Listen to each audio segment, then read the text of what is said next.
Greetings, my name is Ilgiz, I'm 32 years old, nice to meet you. I work as a programmer. And around 2 years ago, I made it my aim to create electric transportation for people who have disabilities, with the goal of improving their mobility and accessibility. The thing is, I am disabled myself. I have personally tested numerous strollers on my own skin, truly a large quantity. I purchased them, was let down, purchased once more. And this continued until the epic incident. The stroller I recently purchased unexpectedly broke down, and it happened right on the go.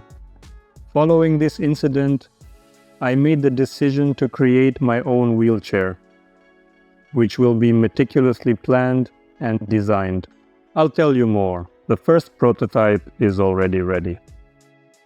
Now I have moved on to the next stage.